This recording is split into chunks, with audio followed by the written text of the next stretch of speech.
The Void Reaper moved through space like death itself. The massive ship stretched for miles, its black hull covered with the bones of 1,000 different species. Each bone told a story of conquest. Each skull marked another world that had fallen. To the Zephyrian hegemony, Admiral Kethfer stood on the bridge, his forearms crossed behind his back. His purple skin gleamed under the ship's dim lights. 3 yellow eyes watched the stars ahead. He'd done this dance many times before. Find a new world. Show them the Void Reaper. Watch them surrender. It always worked the same way. Would see his ship and panic. They would send their leaders to beg for mercy. They would offer him gold, slaves, anything to save their miserable lives. Then Kethfer would decide if they were worth keeping alive, or if their world was better. Off empty. Today's target was different, though. The signals from this planet were strange. The creatures there seemed to talk to each other across vast distances, using invisible waves. They had sent metal objects beyond their own world. Some of their signals even reached other planets in their system. Admiral, his second-on-command, spoke from behind him. We are close to the target world now. Kethfer turned his massive head. Good. Begin the fear protocol. Show them what happens to worlds that refuse our generous offer of protection. Crew moved quickly. They had done this hundreds of times. Giant screens around the ship began showing images of dead worlds. Cities burned to ash. Oceans turned to glass. Mountains split in half by weapons that could crack planets. Like eggs. The ship's computer found the strongest signals from the blue world ahead. It began sending the fear protocol directly to their communications networks. Soon, every creature on that planet would see what the Zephyrian hegemony could do. Kethfer smiled, showing teeth like broken glass. Now we wait for them to come crawling to us, begging for their lives. But something was wrong. Hours passed, and no desperate messages came from the planet. No ships raced toward them carrying frightened leaders. The blue world stayed quiet, except for its normal chatter of daily life. Admiral, the communications officer, called out, I am picking up a small ship approaching our position. Kethfer's 3 eyes focused on the main screen. A tiny vessel moved toward them. It was so small that the Void Reaper could crush it without even slowing down. The ship looked peaceful, with no visible weapons. Its white hull was marked with strange symbols and the word curiosity in several languages. Only one ship? Kethfer asked, Where are their leaders? Where are their armies? Sir, this appears to be their only response to our arrival. The Admiral felt confused. Every other species had sent fleets of ships when they saw the Void Reaper. Even the weakest civilizations managed to gather their military forces for one last, desperate fight. But these creatures sent only one tiny research vessel. Perhaps they are too primitive to understand the threat, suggested the weapons officer. Should we destroy their small ship as an example? Kethfer studied the approaching vessel. Something felt different about this situation. In all his years of conquest, he had never seen such a calm response to the Void Reaper's arrival. He decided, let them come close. I want to hear what they have to say. The small human ship stopped just outside the Void Reaper's weapon range. A signal came from the vessel, and the face of a creature appeared on the main screen. It had pale skin, dark hair, and only 2 eyes. The creature looked directly at Kethfer without any sign of fear. Hello there, the creature said in a pleasant voice. My name is Dr. Sarah Chen. I'm a xenobiologist from Earth's Deep Space Research Division.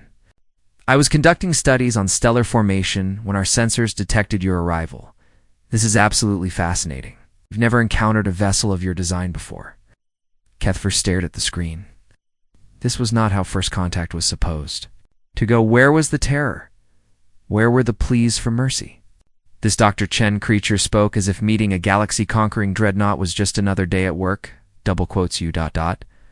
You are not afraid? Kethfer asked, his voice full of confusion. Dr. Chen tilted her head slightly. Afraid? Why would I be afraid? This is exactly the kind of discovery every xenobiologist dreams about. A new species, advanced technology, and what appears to be a highly sophisticated spacefaring civilization. I have so many questions I hardly know where to start. The bridge of the Void Reaper fell silent. Even the usual sounds of the ship's systems seemed muted. Kethfer's crew looked at each other with growing unease. This was not normal. This was not how things were supposed to happen. "Did you not receive our fear protocol?" Kethfer demanded. "Did you not see the images of worlds we have destroyed?" "Oh yes, we received your transmissions," Dr. Chen replied cheerfully. "Quite impressive technology, actually. The image quality was remarkable, though I have to say, some of those scenes were rather disturbing. I hope those were historical records, and not recent events. But putting that aside, I'm much more interested in learning about your species. What kind of atmosphere do you breathe? What's your homeworld like? Long have you been traveling between stars?" Kethfer felt something he had not experienced in decades of conquest. He felt uncertain. This small creature in her tiny ship was treating the most feared weapon in the galaxy like an interesting research subject. She spoke to him as if they were colleagues meeting at some academic conference. The Admiral's three eyes narrowed as he tried to understand what was happening. Was this some kind of trap? Was the human creature insane? Or was there something about these Earth beings that he did not understand? Whatever the answer was, Kethfer realized that this conquest would not go according to plan. Admiral Kethfer decided to try again. Now, this human creature clearly did not understand the situation. He would make it very clear what would happen if Earth refused to surrender. "Dr. Chen," he said, making his voice as threatening as possible, "you will now witness the true power of the Zephyrian hegemony. Watch and learn why every civilized world in this galaxy bows before us." The Void Reaper's main display came alive with holographic images. First came the burning cities of Korvax, Prime, where millions had died in the first hour of bombardment. Then the crystal forests of Zarian turned to dust by quantum disruptors. One by one, the images showed the fate of worlds that had dared to resist. Kethfer watched Dr. Chen's face carefully, waiting for the terror to appear. But instead of fear, he saw something else entirely. The human was leaning forward, studying each image with intense interest. "Remarkable," Dr. Chen said softly. "The architectural styles are completely different from anything we've seen. Look at that vegetation structure on the fourth planet. Those aren't carbon-based life forms, are they? The way they crystallize suggests silicon-based biology. How fascinating." Kethfer's jaw dropped open. She was analyzing the conquered species like they were museum exhibits. "Those are dead civilizations," he growled. "Worlds that refused our generous offer of protection. This will be Earth's fate if you do not surrender immediately." "Oh my," Dr. Chen replied, her voice full of concern. "That's truly tragic. So much knowledge lost. Did any of the population survive? Even small groups would be invaluable for understanding how different species adapt to conquest trauma. We've done extensive studies on survival psychology, and I'd love to compare notes." The bridge crew of the Void Reaper looked at each other in confusion. Their psychological warfare had never failed before. The fear protocol was designed by experts who had studied hundreds of different species. It should have broken this human's mind within minutes. Kethfer tried a different approach. "Perhaps you do not understand our weapons. Allow me to demonstrate." He gestured to his weapons officer. "Target their moon. Prepare the planet cracker missiles." Dr. Chen's eyes widened, but not with fear. "Oh, please don't do that," she said quickly. "Our moon controls the tides on Earth. If you damage it, you'll disrupt ocean currents and harm millions of marine species. We've got some beautiful coral reefs that took thousands of years to develop." She paused for a moment, then brightened. "If you want to demonstrate your weapons, might I suggest those asteroids about 3 million kilometers to your left?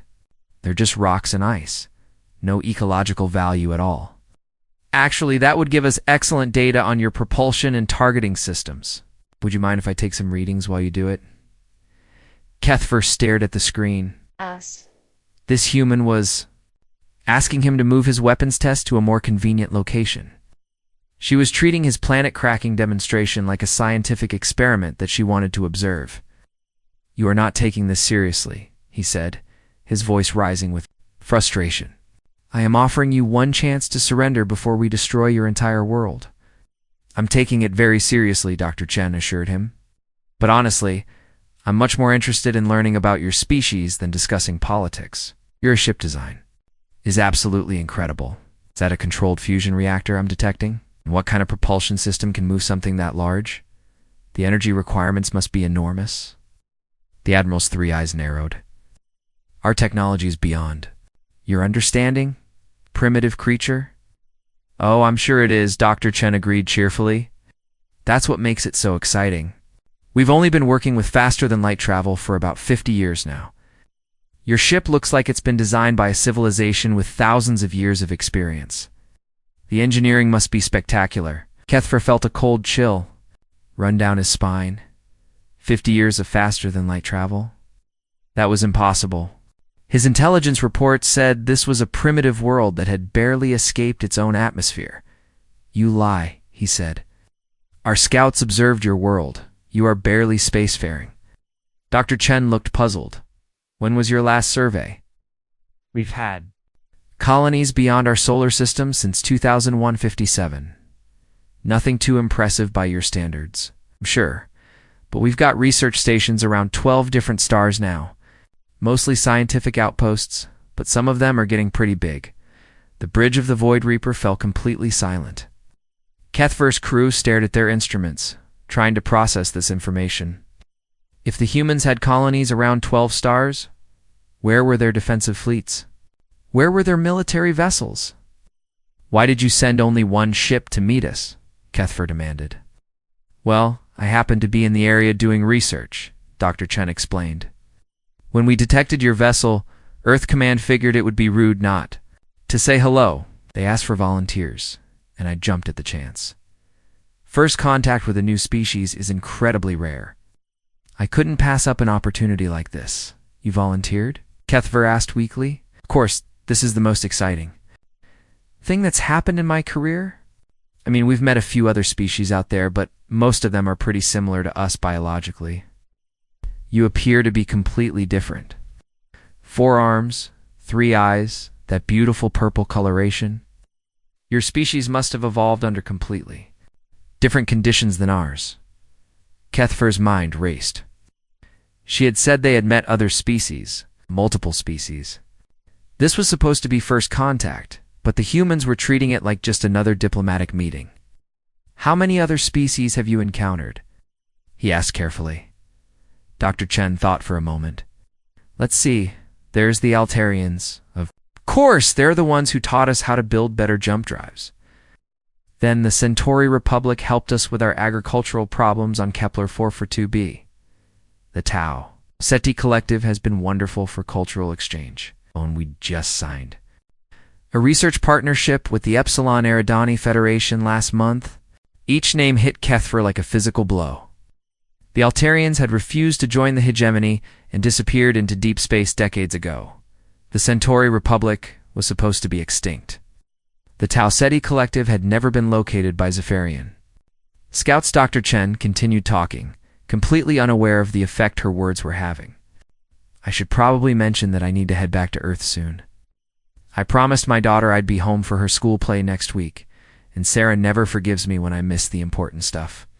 Kethfer realized with growing horror that this human was not Earth's greatest warrior or their most important diplomat. She was just a scientist who happened to be nearby when his ship arrived. A scientist who was planning to go home to watch her child perform in a school play.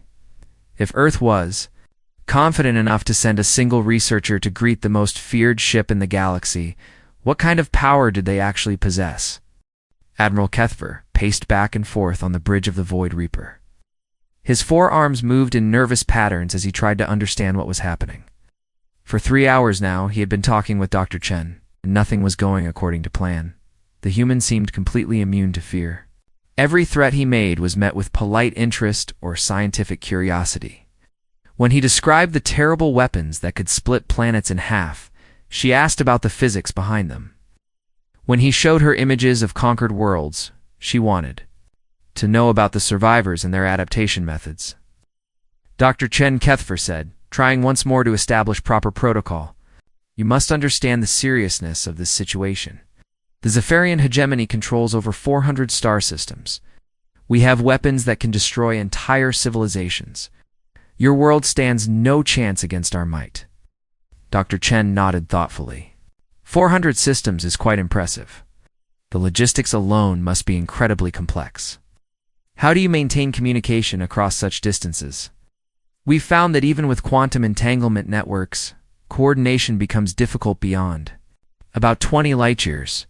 Kethfer stopped pacing. You have quantum entanglement networks? Oh yes, though ours are pretty basic compared to what you must have. We borrowed the initial designs from the Vegan Confederation about 30 years ago. They're much better at that sort of thing than we are. Humans tend to focus more on biological and cultural studies. Another unknown civilization. Kethfer felt his confidence slipping further. The Vegan Confederation. Lovely people. Well, not exactly people, but you know what I mean. They're more like living crystals that think in mathematical patterns. Completely different from carbon-based life, but their technology is amazing.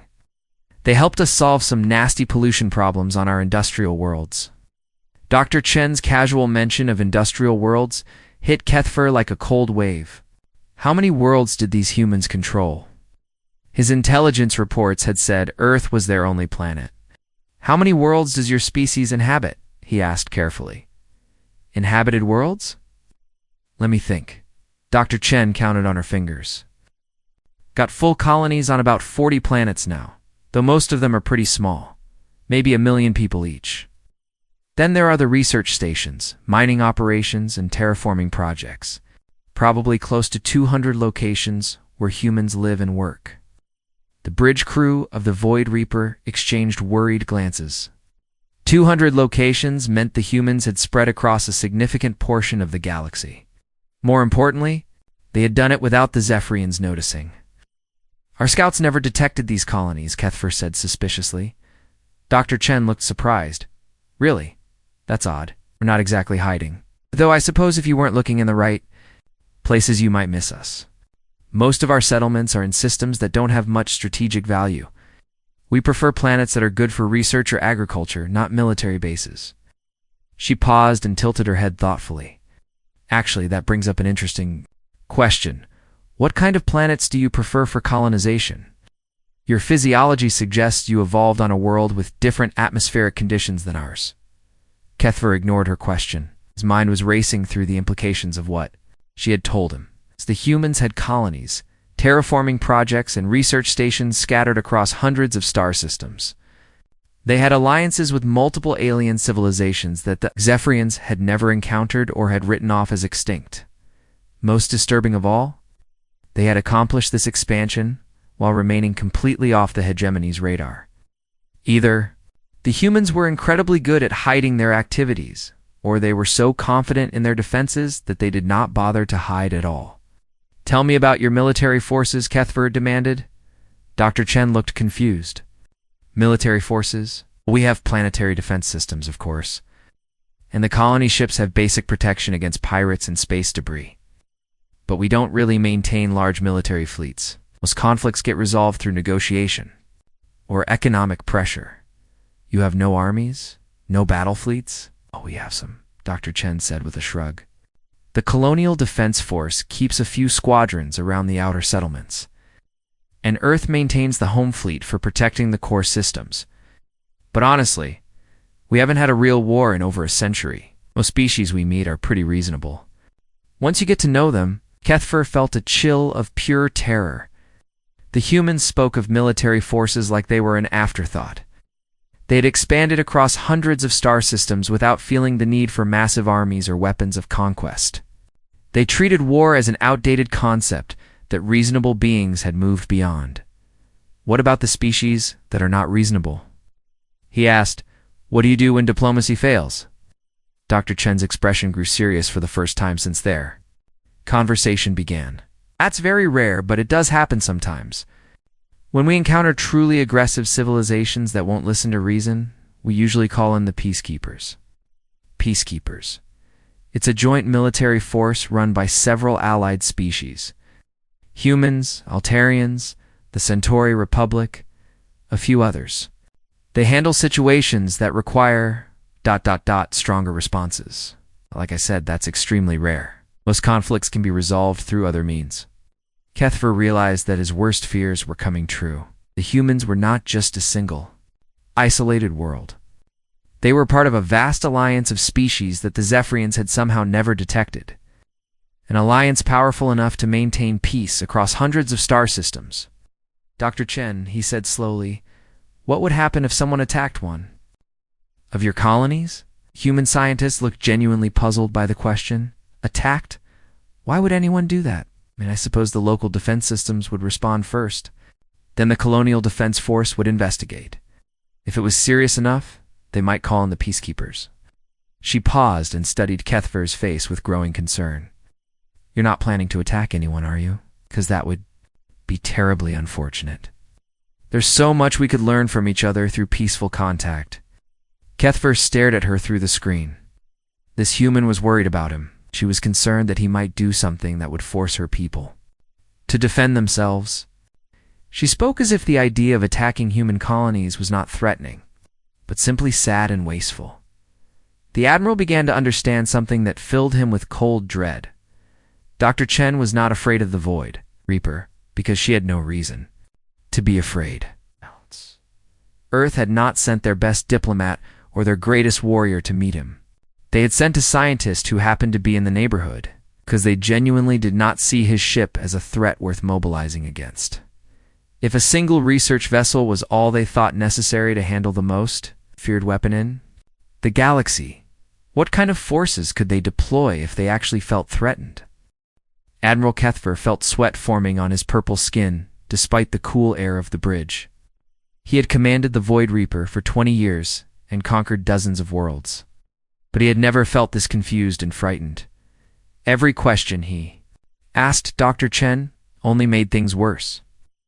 Dr. Chen, he said, trying to keep his voice steady, I need to understand something.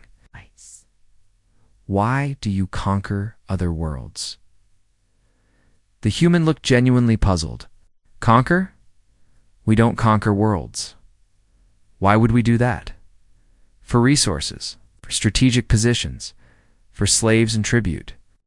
The same reasons every civilized species expands their territory. Dr. Chen shook her head slowly. That seems terribly inefficient. If you need resources, it's much easier to trade for them or develop artificial alternatives.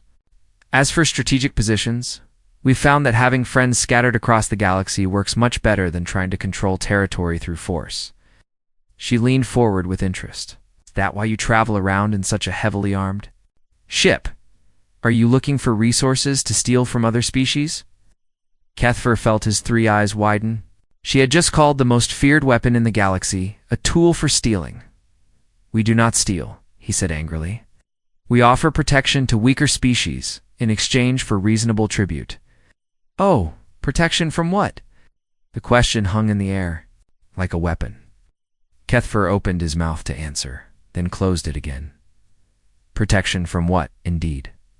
The Zephyrian hegemony was the greatest military threat in this part of the galaxy. They were the ones that other species needed protection from. From other hostile civilizations, he said. Finally, Dr. Chen nodded thoughtfully. That makes sense, I suppose. Though in our experience, most species become much less hostile when you offer them genuine friendship and mutual benefit. We've found that trade partnerships work much better than protection rackets. Protection rackets. Kethfer's voice rose to a dangerous pitch. Sorry, that's probably not the right term. But from what you're describing, it sounds like you demand payment from other species in exchange for not attacking them. We have a word for that kind of arrangement.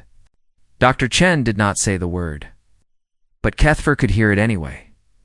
Extortion. The humans saw the mighty Zephyrian hegemony as common criminals who threatened weaker species for money. We are not criminals, he growled. We bring order to the galaxy. We unite scattered worlds under a single banner of peace and prosperity. I'm sure your intentions are good, Dr. Chen said diplomatically, but have you considered that there might be better ways to achieve those goals? The Democratic Council has been very successful at maintaining peace through voluntary cooperation, another unknown organization. Kethfer felt a vein throbbing in his forehead. What is this Democratic Council? Oh, it's a loose alliance of about 200 species that work together on issues affecting the galaxy. Trade disputes, environmental protection, scientific research, that sort of thing. Each species gets to vote on major decisions, and membership is completely voluntary. Dr. Chen smiled warmly. Actually, if you're interested in bringing peace and prosperity to the galaxy, you should consider joining. Your people obviously have impressive technology and organizational skills. You could make a real difference. Kethver stared at her in complete shock. This human was inviting the Zephyrian hegemony to join some kind of galactic democracy. She was treating his empire of conquest like a potential new member of a peaceful alliance. You want us to join your council? He asked weakly.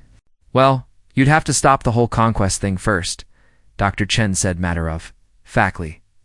The council has pretty strict rules about members attacking each other or enslaving other species. But once you transitioned to a more cooperative approach, I'm sure you'd be welcomed with open arms. The Admiral felt the deck spinning beneath his feet. The humans were not afraid of the Zephyrian hegemony. They saw it as a backward civilization that could be reformed and integrated into their peaceful galactic community. Dr. Chen, he said carefully, what would this democratic council do if a member species was attacked by an outside force? That's covered in Article 12 of the Charter, she replied cheerfully. All member species pledge to defend each other against unprovoked aggression. It's never actually been invoked, since most civilizations prefer to talk rather than fight. But the commitment is there. Kethver felt his blood turn to ice. 200 species pledged to mutual defense. The Altarians with their advanced technology, the Centauri Republic with their mysterious disappearing act. Dozens of other civilizations that the Zephyrians had never even detected. How many ships could this council deploy if needed? He asked Dr. Chen shrugged. I honestly don't know. Military planning isn't really my area of expertise, but between 200 species? Probably quite a few, if the situation was serious enough. She paused and looked at him with growing concern. Admiral, you're not thinking of attacking any council members, are you? Because that would be a terrible mistake. The military response, but because it would destroy any chance of peaceful contact between our civilizations. Kethver realized that Dr. Chen was trying to save him from making a fatal error. She was not threatening him with the power of 200 allied species. She was warning him like a teacher trying to keep a student from walking into traffic. Dr. Chen, he said slowly, what would happen if someone attacked Earth specifically? The human scientist looked sad. Well, Earth is the founding member of the Council and home to about 12 billion people. An attack on Earth would probably trigger the full mutual defense clause. Every member species would be obligated to respond. She shook her head regretfully. It would be the largest military mobilization in galactic history. Hundreds of thousands of ships, maybe millions. The economic disruption alone would be catastrophic. Plus, all the scientific research that would have to be abandoned while everyone dealt with the crisis. Dr. Chen looked directly at Kethver through the screen. I really hope no one is foolish enough to try something like that. The waste would be absolutely heartbreaking. The Admiral stood frozen on his bridge, finally understanding the true situation. Earth had not sent Dr. Chen because they were weak or unprepared. They had sent her because they were so powerful, so confident in their defenses, that they could afford to treat his arrival as a scientific opportunity rather than a military threat. The Void Reaper, the most feared weapon in Zephyrian space, was nothing more than an interesting curiosity to a civilization that commanded the loyalty of 200 allied species. Dr. Chen was not brave for facing him alone. She was simply well informed about the forces that would respond if anything happened to her. Kethver finally understood why no desperate messages had come from Earth when his ship arrived. The humans were not preparing for invasion because they already knew they could not be successfully invaded. They were preparing for scientific discovery because that was how they approached everything in their peaceful, confident universe, and now he had to decide what to do with that knowledge.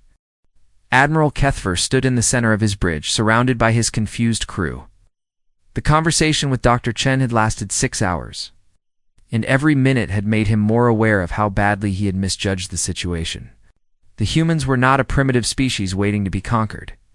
They were part of something much larger and more powerful than the Zephyrian hegemony had ever imagined. Admiral, his communications officer said quietly, Dr. Chen is requesting permission to take detailed scans of our ship.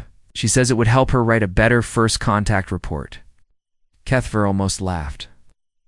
After everything that had happened, the human scientist still wanted to study his vessel. She was treating the entire encounter like a research project that she would present at some academic conference. Sir, his weapons officer whispered, should we prepare to attack? We could destroy her ship before she reports back to Earth. The admiral turned to look at his subordinate. The young officer still believed they could solve this problem with violence. He did not understand what they were really facing, and then what? Kethver asked quietly. Dr. Chen mentioned that she needs to return home for her daughter's school. Play. When she fails to arrive, what do you think will happen? The weapons officer looked uncertain. Earth will send search parties. Earth will wonder why their scientists disappeared while investigating a new species, Kethver explained. They will send proper military vessels to find out what happened. And when they discover that we destroyed a peaceful research ship, they will call upon their 200 allied species for assistance. The bridge fell silent as his crew began to understand. They had thought they were facing one small research vessel. In reality, they were balanced on the edge of a war with the largest alliance in galactic history. Dr. Chen's voice came through the speakers again. Admiral, I'm sorry to bother you, but I really should start heading home soon. My daughter's play is tomorrow evening, and I promised I wouldn't miss it. She's playing a tree in the school forest scene, and she's been practicing her lines for weeks. Kethver closed his 3 eyes and tried to process what he was hearing. This human was ending their first contact session because she had to attend a children's theater performance. She was treating a meeting with the most feared ship in Zephyrian space as a minor scheduling conflict. Dr. Chen, he said slowly, before you leave, I must ask you something. Are you not concerned that we might follow you back to Earth? The human scientist looked genuinely surprised by the question. Follow me? Why would you want to do that? I mean, you're certainly welcome to visit Earth if you're interested. We love having guests from other species. Though you should probably contact our diplomatic corps first to arrange proper accommodations. She paused thoughtfully. Actually, now that I think about it, there's a big xenobiology conference on Mars next month. If you're interested in cultural exchange, that would be a perfect opportunity to meet researchers from dozens of different species. Kethver felt his remaining confidence crumble completely. Dr. Chen was inviting him to a scientific conference. She was treating the possibility of his arrival at Earth not as an invasion threat, but as a social opportunity. Dr. Chen, he said desperately, do you understand that we could destroy your entire world? The human looked at him with what appeared to be genuine concern. Admiral, are you feeling all right? I've been asking very strange questions about attacking people and destroying planets. That's not normal behavior for most species. She leaned forward with the expression of someone trying to help a confused friend.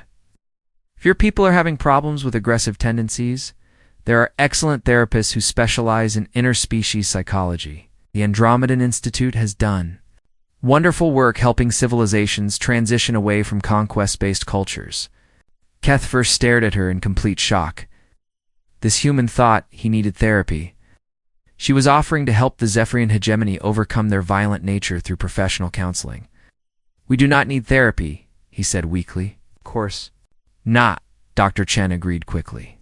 I didn't mean to imply anything was wrong with your species. It's just that some cultures go through aggressive phases during their development. It's perfectly normal. The important thing is recognizing when it's time to move toward more cooperative approaches.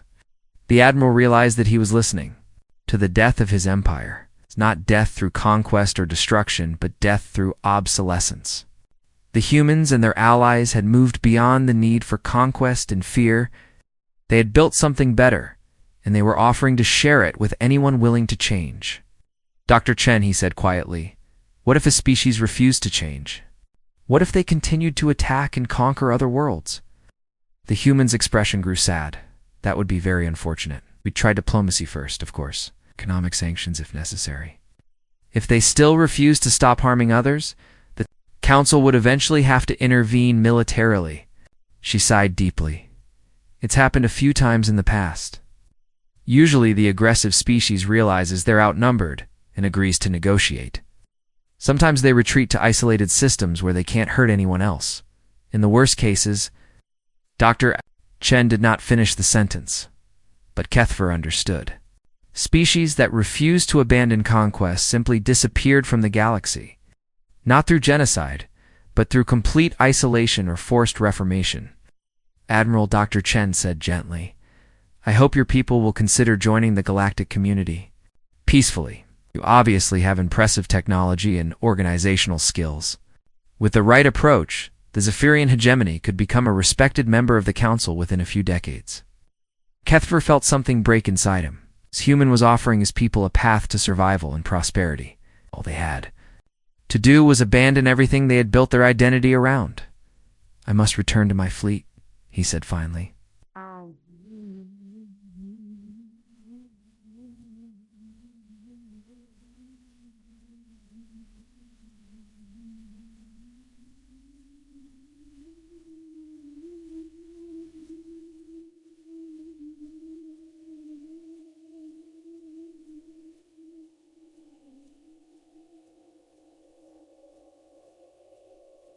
Cheerfully, "Thank you so much for this opportunity.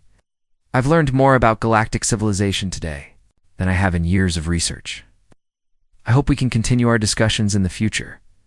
She paused and smiled warmly. "Oh, and Admiral, if you do decide to visit Earth, please let me know. I'd love to introduce you to my daughter. She's very interested in meeting aliens, and I think she'd find your species fascinating." The communication ended, leaving Kethfer alone with his thoughts and his terrified crew. The human scientist had offered to introduce him to her child. She trusted him enough to bring him into her family home. She believed that even a Zephyrian admiral could be reformed into someone safe enough to meet a little girl who played trees in school performances. "Set course away from this system," Kethfer ordered quietly. "Maximum speed." "Sir?" his navigation officer asked. "Where are we going?"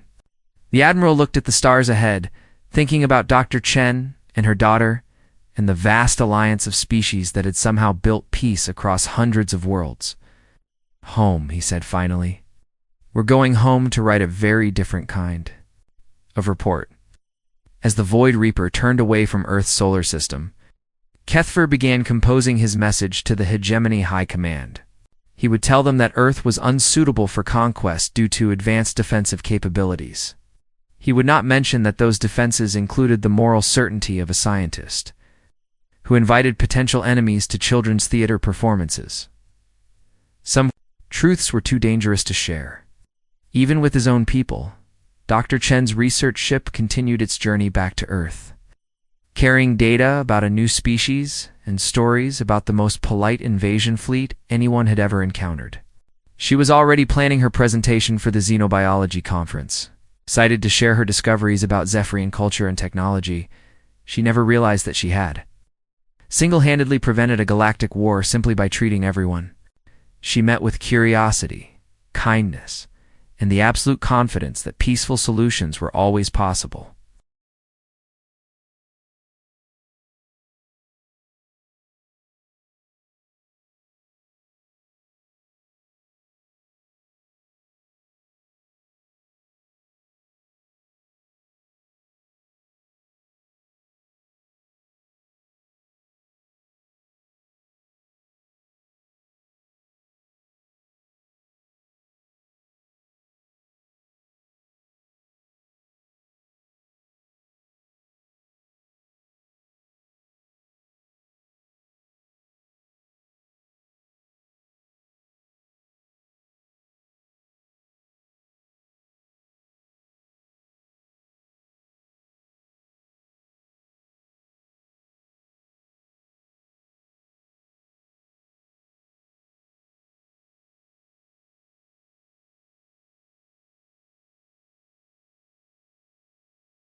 The space around Earth's moon suddenly filled with darkness, not the darkness of night, but the darkness of metal.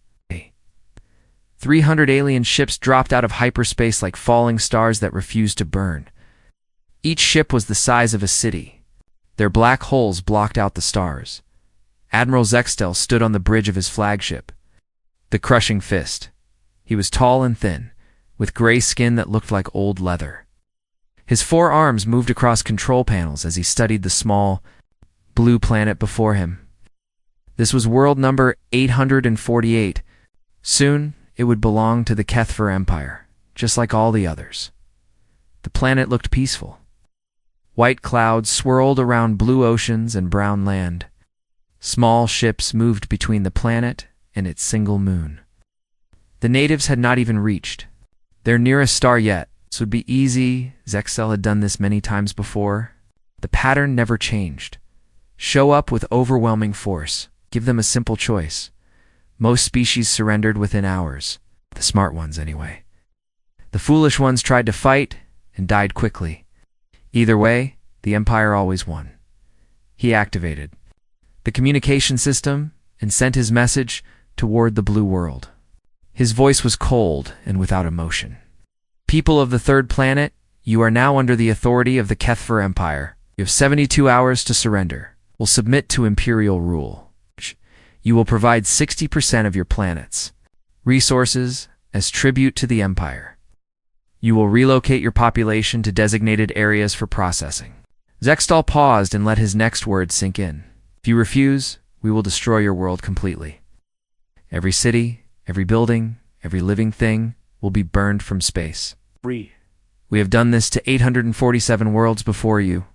We will do it to you if necessary. You have 72 hours to decide. The message ended. Now came the waiting. Zextel had learned that most species needed time to panic before they accepted reality. They would argue among themselves, would look at his fleet and count his ships. They would realize they had no choice. On Earth, every radio telescope and communication dish picked up the alien signal. The message was broadcast in perfect English, Mandarin, Spanish, Arabic, and dozens of other languages. The aliens had been listening for a while. In New York, President Sarah Chen stared at the translation on her secure tablet. Around the table, the emergency session of world leaders looked like they had seen ghosts. The Secretary General of the United Nations was pale and shaking. How many ships did our satellites count? Chen asked. 312 confirmed, replied General Harrison from the Pentagon. Each one is approximately 5 kilometers long.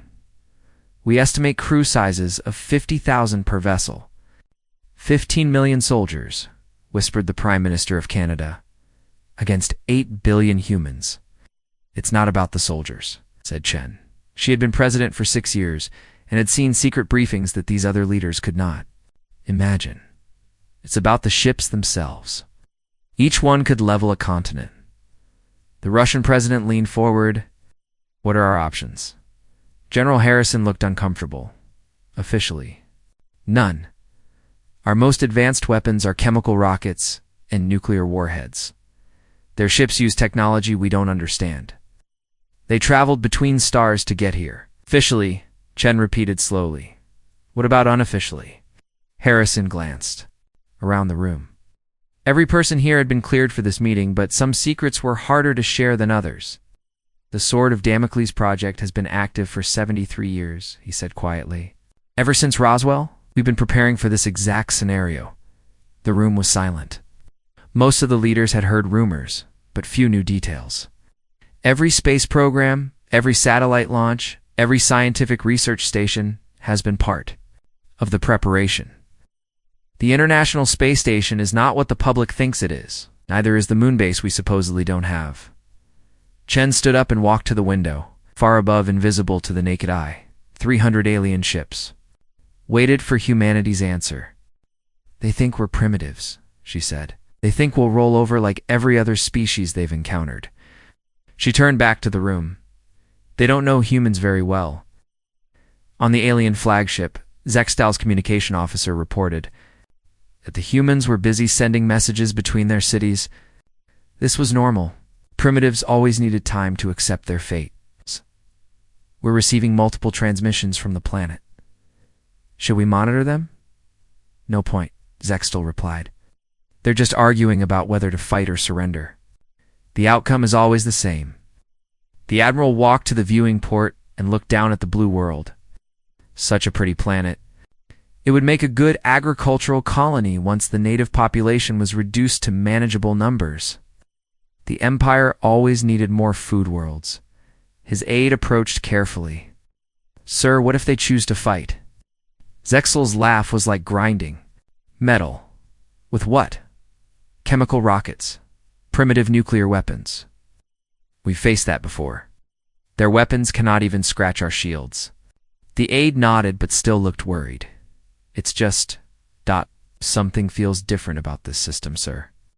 Our scouts reported unusual activity around their moon and asteroid belt. Unusual how? Mining operations that don't match the planet's. Industrial capacity. Structures that seem too large for a pre-FTL civilization. And the debris field between the 4th and 5th planets shows signs of artificial construction. Stol waved a dismissive hand. Primitives always build beyond their means just before they discover space travel. It means nothing. But as he looked down at Earth, something bothered him. The planet was too quiet. Most species filled the space around their world with desperate radio chatter when his fleet arrived. The humans had gone silent after the first few hours. That was not normal. Earth, the countdown continued. 60 hours remained. In hidden bunkers around the world, soldiers checked weapons that officially did not exist. On the moon, gun batteries that looked like mining equipment powered up for the first time in decades. In the asteroid belt, ships that had been disguised as research stations prepared for war. Humanity had been waiting for this day for over 70 years. They were as ready as they could be.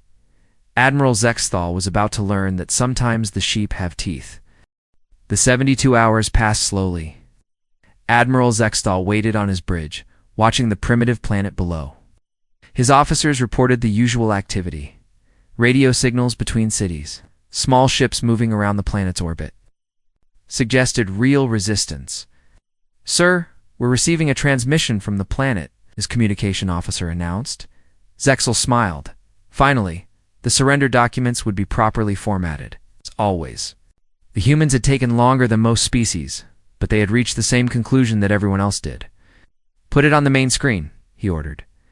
The image that appeared was not what he expected. Instead of a frightened leader with surrender papers, he saw a human in a military uniform. The man had gray hair and steady eyes. Behind him was what looked like a command center filled with other uniformed humans. I am Fleet Admiral Marcus Torres of the United Earth Defense Force, the human said calmly. We have received your ultimatum. Zextal leaned forward. This was not the usual response pattern. Where were the surrender documents? Where was the begging? Admiral Torres continued speaking. We have discussed your demands with our leadership. We have reached a unanimous decision. Here it comes, thought Zextal. The surrender Torres looked directly into the camera. Gosh. His voice was steady and cold. Come and take it. The transmission ended. Zexal stared at the blank screen. In 300 years of conquest, no species had ever given that response. They surrendered or they died quickly. Oh. No one had ever simply refused. Sir? His aide asked quietly. Are your orders? Zextal's 4 hands clenched into fists. These primitives needed to learn their place. Demonstration of imperial power would bring them to their senses quickly enough. Launch a corrective strike, he ordered. 12 ships. Target their major population centers. Burn their largest cities to ash. When they see what we can do, they'll beg to surrender. Yes, sir. Which cities? All of them. Start with their capital cities. Show them that resistance is futile. The 12 ships broke away from the main fleet. Each one was massive, designed to destroy entire continents from orbit. Their crews had done this many times before. It was always the same. Primitive weapons would fire uselessly at their shields, and the ships would rain fire from space until nothing moved below. Captain Vexmar commanded the lead ship. As they entered the planet's atmosphere, he activated his weapon systems. The ship's belly opened to reveal massive energy cannons designed for surface bombardment. Beginning attack run on target city designated London, he reported to the fleet. That was his last transmission. The attack came from everywhere at once. Missiles rose from the planet's surface like angry wasps. But these were not the primitive chemical rockets the Empire expected. These missiles moved too fast and hit too hard. The first ship exploded before Vexmar could even understand what was happening. The massive vessel broke apart in a ball of fire that lit up the night sky over Europe. The second ship tried to maneuver, but something hit it from the side. A solid metal projectile moving at incredible speed punched through its hull like paper. The ship spun out of control and crashed into the Atlantic Ocean. From the moon came streams of light. Railgun batteries that had been disguised as mining equipment for decades revealed their true purpose. Tungsten slugs fired at a significant fraction of light speed tore through alien shields like they were made of cloth. In space, objects that had been classified as space debris suddenly came alive. The International Space Station opened like a flower, revealing weapon systems that had never appeared on any public blueprint. Automated defense platforms that had been floating dark and cold for years powered up and began firing. Nuclear submarines. Around Earth's oceans launched missiles that had been secretly modified with alien technology recovered from crashes over the past 70 years. The warheads were not nuclear anymore. They were something much worse. Of the 12 ships that had descended to burn Earth's cities, 11 died before they could fire a single shot. The 12th ship, badly damaged and leaking atmosphere, managed to crash land in the Pacific Ocean. Emergency pods launched from the wreckage, carrying the few surviving crew members. On the flagship, Admiral Zextal watched in complete shock as his tactical display showed 11 red crosses where his ships used to be. This was impossible. Primitives could not have weapons like this. "Report," he shouted. "What happened down there?" His tactical officer was shaking as he read the sensor data. "Sir, the planet's surface is covered with hidden weapon installations. The moon appears to be a fortress. Our ships were destroyed by kinetic weapons, directed energy weapons, some kind of exotic matter warheads we don't recognize. That's impossible. Our intelligence showed they barely had chemical rockets. Sir, the asteroid belt is also showing massive energy signatures. There are structures there that our scouts missed. Big structures." Zextal's mind raced. How had the Empire's intelligence been so wrong? How could a primitive species have weapons that could destroy Imperial ships? His communication officer spoke up nervously. "Sir, we're receiving another transmission from the planet. Put it through." Admiral Torres appeared on screen again. This time he was smiling, but it was not a friendly smile. It was the smile of a predator. "Admiral Zextal of the Kethfer Empire," Torres began. "Let me explain something to you. 73 years ago, one of your scout ships crashed in our desert. We've been reverse engineering your technology ever since." Behind Torres, the command center showed tactical displays of the space battle. Human officers worked calmly at their stations. Every satellite we launched carried weapons. Every space station we built was a fortress. Every mining operation on the moon was covered for military construction. We've been preparing for this day since before most of our leaders were born. Torres leaned forward. "You made one mistake, Admiral. You assumed we were like every other species you've conquered. You thought we would surrender when faced with superior numbers." The Admiral paused and his smile grew colder. He didn't understand. "What humans do when someone threatens our home. We don't surrender. We don't negotiate. We fight. We've had 70 years to get ready for you." The transmission ended, leaving Zexal staring at a blank screen.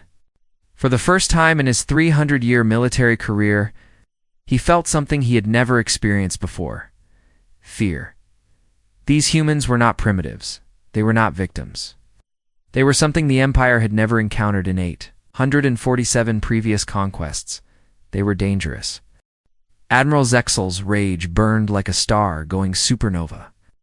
No primitive species had ever humiliated the Empire like this. 11 ships destroyed in minutes. 11 ships that had conquered dozens of worlds reduced to burning wreckage by creatures who barely knew how to leave their own planet. "All ships, battle formation," he commanded through gritted teeth. "We will burn this world to atoms. Every human will die. Their planet will be a warning to the galaxy about what happens when you defy the Empire. The massive Imperial fleet began to move. 300 ships arranged themselves in attack formation, their weapons charging for full planetary bombardment. Each ship carried enough firepower to crack a continent. Together, they could turn Earth into molten rock.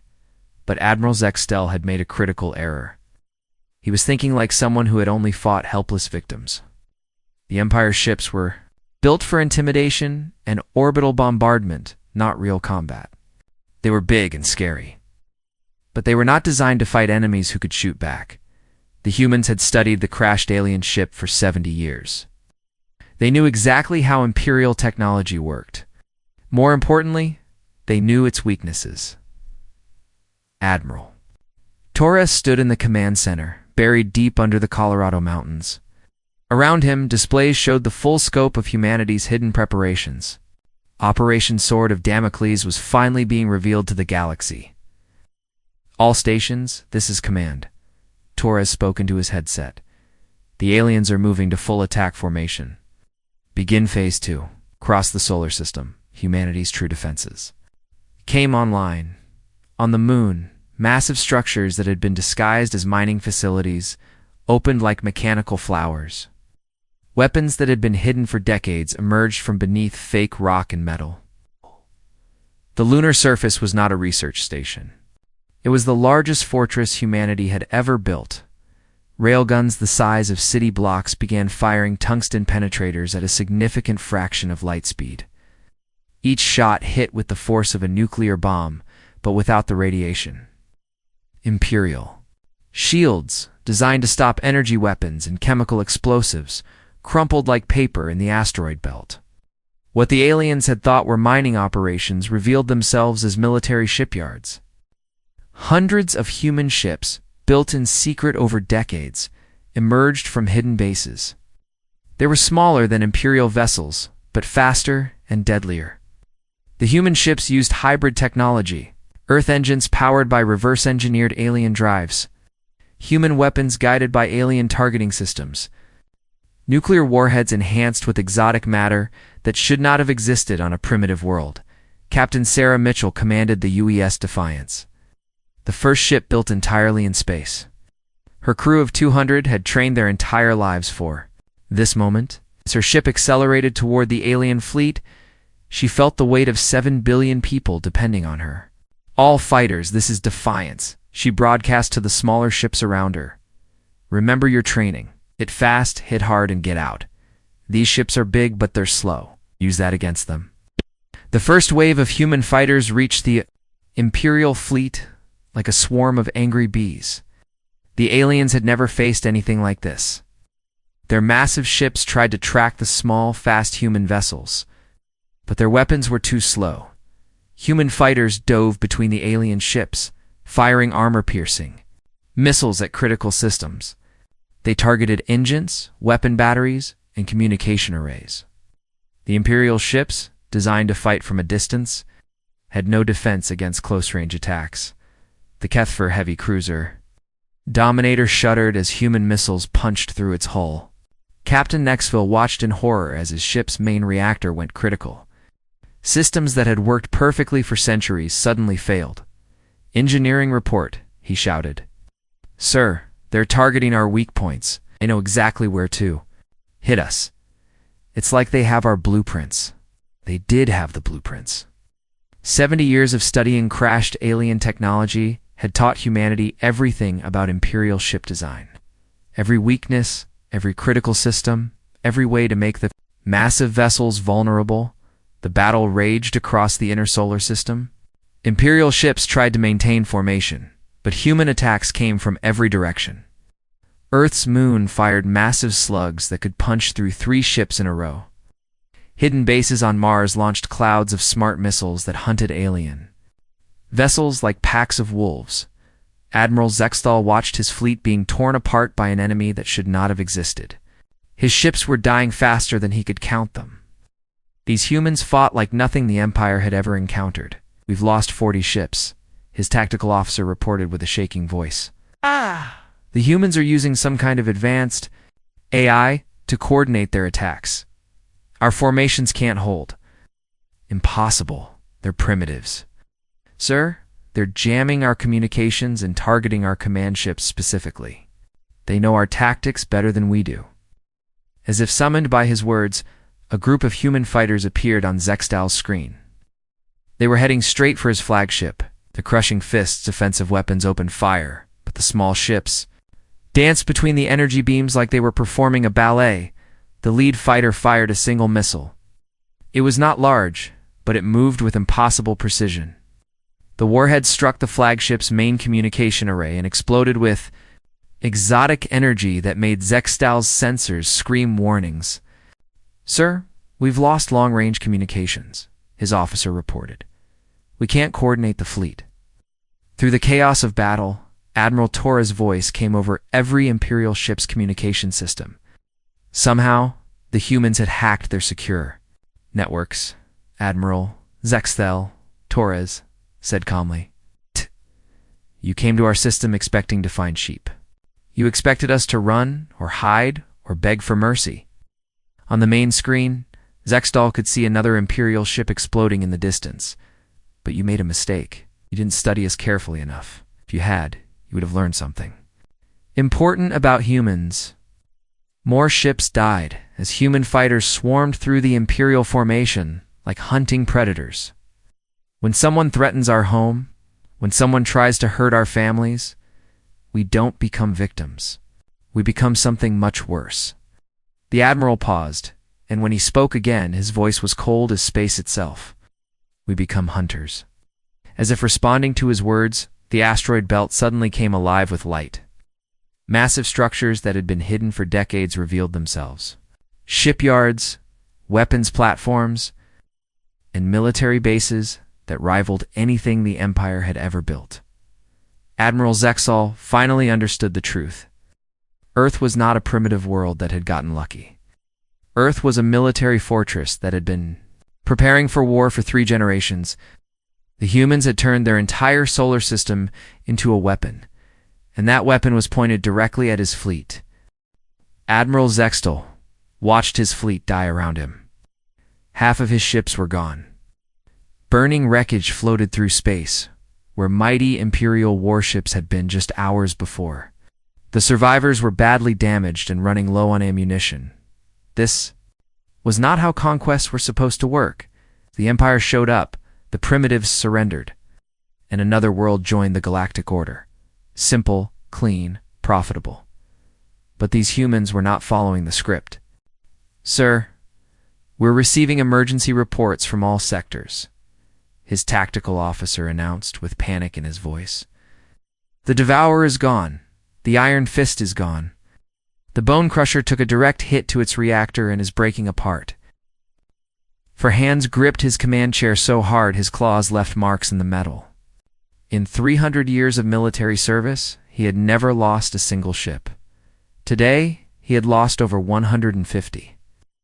"Open a channel to Imperial Command," he ordered. "Emergency priority. Sir, the humans are jamming our long-range communications. We can't reach the home worlds. Then we retreat. All ships withdraw to the jump point. We need to warn the Empire about this threat." The order went out to the surviving ships. What remained of the mighty Imperial fleet began a desperate run toward the edge of the solar system, where they could escape into hyperspace and bring word of this disaster back to the Empire. But Admiral Torres was watching every move from his command center. He had not spent 70 years preparing for this war just to let the invaders escape. "All units, this is command," Torres broadcast to his fleet. "The aliens are trying to run. Do not let them reach the jump point.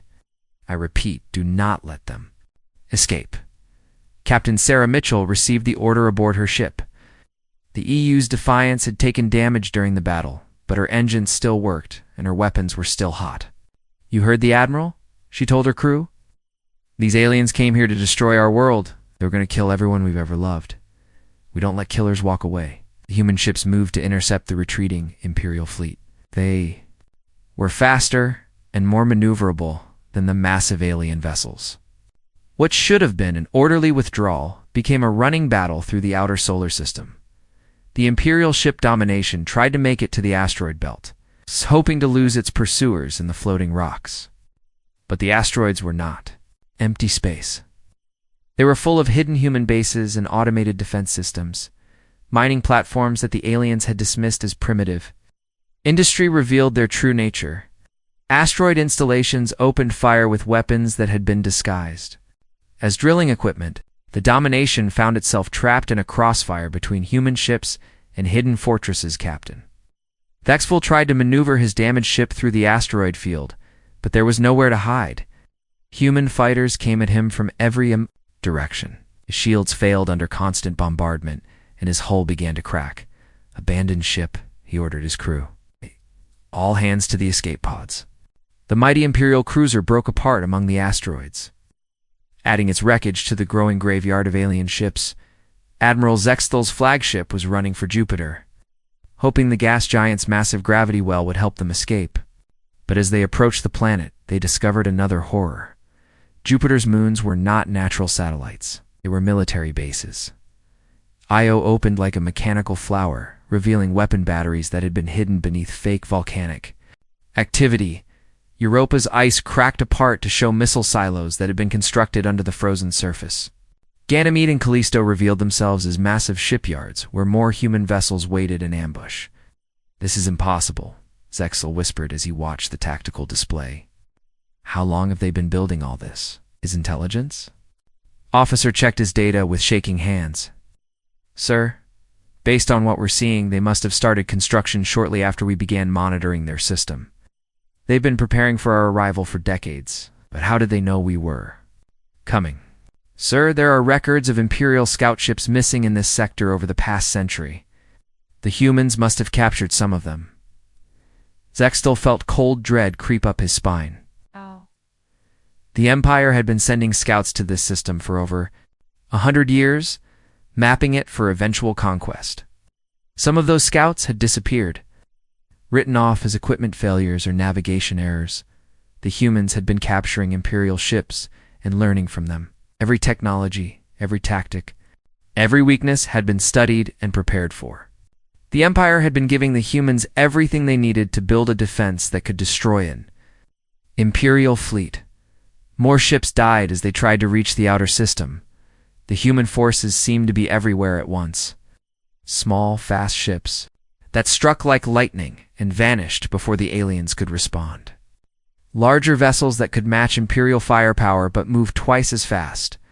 The worst part was the humans' coordination. Every attack was perfectly timed. Every maneuver was calculated to cause maximum damage. They fought like they had been practicing this exact battle for their entire lives because they had Captain Mitchell's ship caught up with a damaged Imperial cruiser near Saturn. The alien ship was leaking atmosphere and limping toward the jump point on failing engines.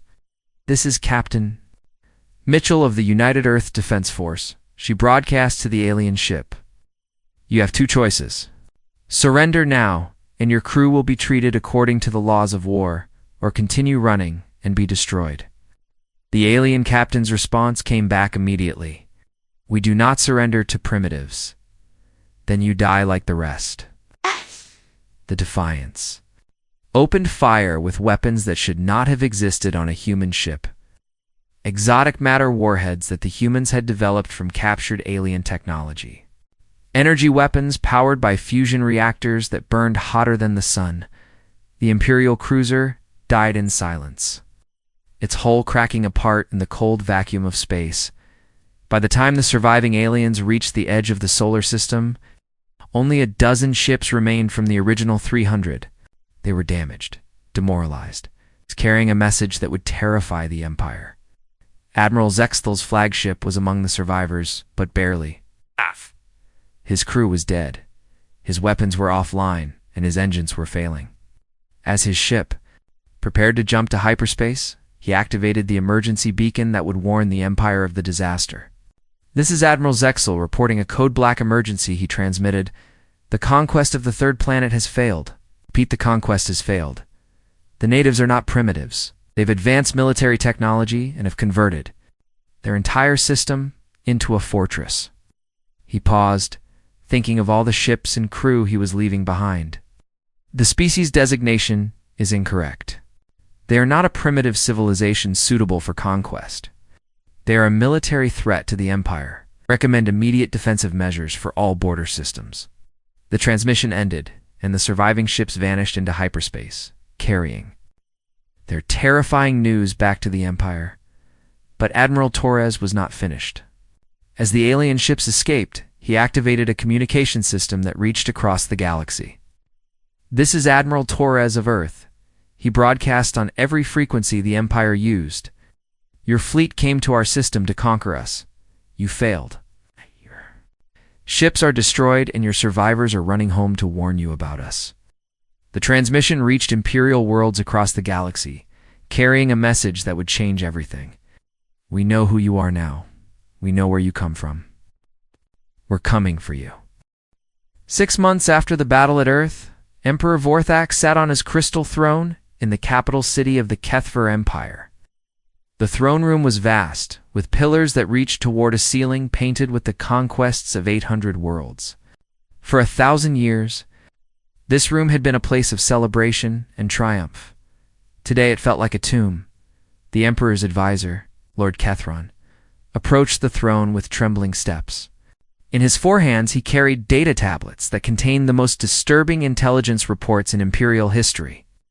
"Your Majesty," Kethron began, his voice barely above a whisper, "we have received 17 emergency transmissions from our border systems." Emperor Vorthak was old, even for his long-lived species. He had ruled the Empire for 400 years and had never known defeat. His gray skin was marked with the ritual scars of a warrior king, and his 6 eyes had seen the conquest of more worlds than any ruler in galactic history. "Speak," he commanded. "The humans, Your Majesty. They have left their system." The Emperor leaned forward. After Admiral Zexthal's broken fleet had limped home with news of the disaster at Earth, Vorthak had ordered all Imperial forces to avoid the human system. One lost fleet was a tragedy. Losing more would be a catastrophe. "Explain," Lord Kethron activated the first data tablet. A holographic display showed the Kepler system. It's 300 light-years from Earth. It had been an Imperial mining colony with a small garrison. The Kepler colony stopped responding to communications for days.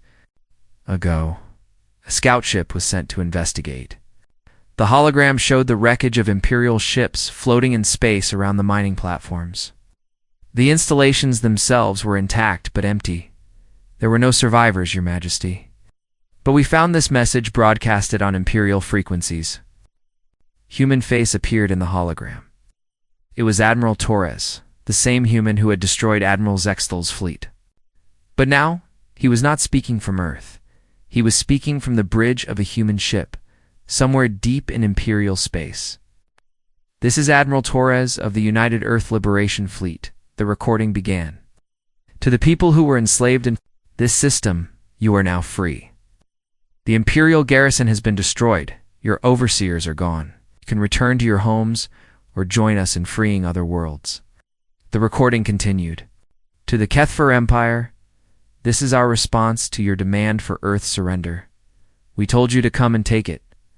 You failed. Now we're coming to take everything from you." Emperor Vorthak's claws scraped against his throne. "One system. Me the next report." Lord Kethron activated another tablet. This time the hologram showed the Proxima mining operation, another Imperial colony, another scene of destruction. "Proxima went dark 2 days ago. Same pattern, Your Majesty. Imperial ships destroyed, facilities intact, slaves freed." More holograms appeared. The Centauri outpost, the Vega supply depot, the Wolf system garrison. Each one showed the same thing. Human ships appearing without warning, destroying Imperial forces with terrifying efficiency and freeing enslaved populations. "How many systems have we lost?" the Emperor asked. 17 confirmed, Your Majesty." "Ow!" "But the reports are coming in faster than we can process them." The humans appear to be moving through Imperial space in multiple groups, hitting several targets at once. "What ships are they using?" "Our intelligence said they had no faster-than-light capability. They're using our own technology against us, Your Majesty. Ships built with reverse-engineered Imperial drives, but armed with weapons we don't understand." They're faster than our vessels, and their weapons cut through our shields like they don't exist. Emperor Vorthak stood from his throne and walked to the great window that looked out over his capital city. Millions of beings from conquered worlds lived in the towers below, all serving the empire that had destroyed their homes. What do the freed slaves do after the humans liberate them? That's the worst part, Your Majesty. They don't just go home. The humans are teaching them how to fight. They're giving them weapons and ships. They're turning our former slaves into rebels. The emperor felt something cold settle in his stomach. For 1,000 years, the empire had ruled through fear and overwhelming force. Conquered species stayed conquered because they had no choice. But if someone was teaching them to fight back, Your Majesty, there's more, Lord Catherine continued nervously. We intercepted a transmission between human ships yesterday. A new hologram appeared. It showed 2 human captains talking to each other across space. The Emperor could see their ships in the background, sleek vessels that looked more advanced than anything in the Imperial fleet. Captain Rodriguez, this is Captain Kim. We finished clearing the Tau Ceti system. How's your operation going? Almost done here, Captain Kim. The locals are eager to learn how to use Imperial weapons against Imperial ships. I think we'll have 3 new rebel fleets ready to deploy within a month. Excellent. Admiral Torres wants us to rendezvous at the staging area before we hit the core systems. Are you ready to take this fight to their home worlds? More than ready? These Empire ships are sitting ducks once you know their weaknesses. Thanks to that crashed scout ship we captured 70 years ago, we know all their weaknesses. Transmission ended, leaving Emperor Vorthak staring at empty air. Staging area? He asked quietly. They have a staging area? Yes, Your Majesty. Intelligence believes they have established multiple forward bases and captured Imperial territory. They're not just raiding, they're building an invasion force. The Emperor walked back to his throne, but did not sit. His mind was racing through possibilities, all of them terrible. How long before they reach the core worlds? Unknown, Your Majesty. But based on their current rate of advance, Lord Catherine paused, calculating. 6 months? Maybe less. 6 months. In 6 months, ships carrying the flag of a primitive world that the Empire had tried to conquer would be attacking the heart of galactic civilization. Double the guard on all core systems, the Emperor ordered. Recall all fleets from the outer rim. Prepare the capital defenses. Yes, Your Majesty. Catherine hesitated. What is it? The humans have been broadcasting on all Imperial frequencies. Every slave world, every conquered system has heard their message. They're calling it the Great Liberation. There are reports of uprisings on dozens of worlds. Emperor Vorthak finally understood the true scope of the disaster. The humans had not just defeated an Imperial fleet, they had done something far worse. They had given hope to the conquered. They had shown the galaxy that the Empire could be beaten. As if summoned by his thoughts, every communication screen in the throne room activated at once. The face of Admiral Torres appeared on each one, transmitted from somewhere in Imperial space. Emperor Vorthak Torres said, his voice calm and steady. I'm told you rule this empire from a crystal throne on a world you call the heart of civilization. The Admiral paused, and behind him, the Emperor could see human officers working at stations aboard a ship that looked suspiciously like it had been built from captured Imperial technology. 6 months ago, you sent Admiral Zexthel to demand Earth's surrender. We gave you our answer then. We're giving you our answer now. Torres leaned closer to the camera, and his eyes were as cold as deep space. We're coming for your throne, Emperor. We're coming for your worlds. Coming for your empire. We're bringing every slave you ever conquered with us. The transmission ended, leaving the throne room in silence. Emperor Vorthak looked out the window at his capital city and realized that everything was about to change. The Empire had demanded Earth's surrender and received missiles in reply. Now those missiles were coming home.